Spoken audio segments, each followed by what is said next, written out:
మీ అందరికి ఫేవరెట్ హీరోలు ఉంటారు కదండి, పవన్ కళ్యాణ్ గారా, మహేష్ బాబా, జూనియర్ ఎన్టీఆర్. ఆ హీరోల పేర్లు చెప్తే మీకు ఎలా అయిపోద్దా, నాకు జేపీ గారి పేరు చెప్తే అలా అయిపోద్దండి.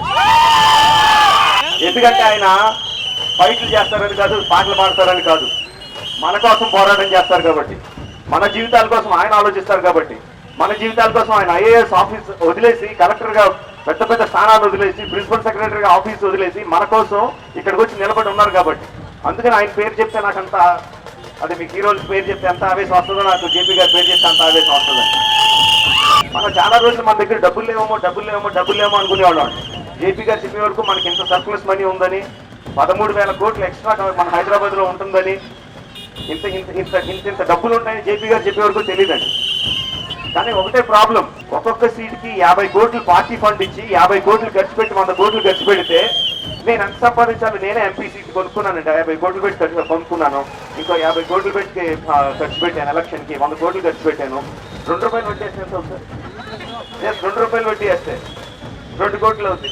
నెలకు 2 కోట్లు సంపాదిస్తే తింటే, నెలకు 2 కోట్లు తింటే ఇంకా నేను మైనస్ లోనే ఉంటాను. 5 సంవత్సరాలు కంప్లీట్ అయ్యేసరికి 100 కోట్లు మైనస్ లో ఉంటాను. So simple logic, simple economics మనం అర్థం చేసుకోవాలంటే, డబ్బులు ఖర్చు పెడితే ఆ డబ్బులు సంపాదించుకోవడం మీద కాన్సన్ట్రేట్ చేస్తారు, కానీ ఉన్న డబ్బుల్ని ప్రజల కోసం ఖర్చు పెట్టడం మీద ఎట్టి పరిస్థితులను ఎవరూ చేయలేరు.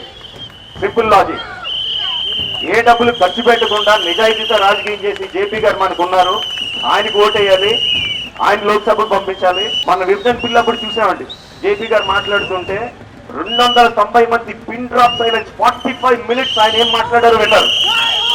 ఎందుకని విన్నారు? ఒకసారి చూడండి, యూట్యూబ్ వీడియోస్ లో చూడండి ఎందుకని విన్నారు.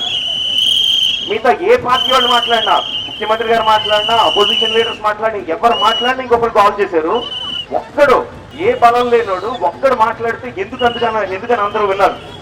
ఎందుకని ఆ సొల్యూషన్స్ మళ్ళీ బీజేపీ వాళ్ళు తీసుకొని రాజ్యసభలో సేమ్ జేపీ గారు ఇక్కడ ఏది మాట్లాడారో యాజ్ దిస్ అక్కడ మాట్లాడి ఎందుకని ఇంప్లిమెంట్ చేశారు? ఎందుకంటే అందులో లాజిక్ ఉంది కాబట్టి, ఎందుకంటే అందులో నిజాయితీ ఉంది కాబట్టి. ఆ నిజాయితీ ఉన్న గుర్తుని మనం లోక్సభకు పంపించాలండి. మనం అందరం ఈయన గుర్తుకు ఓటేయాలి. అండ్ ఇప్పుడు రాజకీయ పార్టీల్లో ఓకే 60 ఏళ్ళు వస్తున్నాయి, 65 ఏళ్ళు వస్తున్నాయి, ఓకే మన టైం అయిపోతుంది, మనం రిటైర్ అవ్వాలి, ఇమ్మీడియట్ గా మన సీట్లో మన కొడుకును కూతురుని తీసుకొచ్చి పెట్టేస్తున్నాం. ప్రజలు కూడా అది ఓకే అనేస్తున్నారు. ఓకే తండ్రి చేశాడు కదా, నెక్స్ట్ ఆళ్లే అని చెప్పి అనేస్తున్నారండి.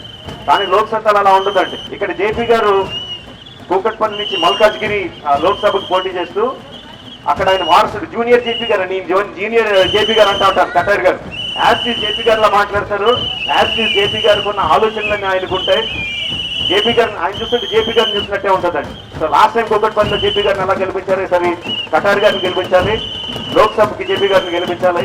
మీరందరూ ఈయన గుర్తుకి ఓటేయాలి.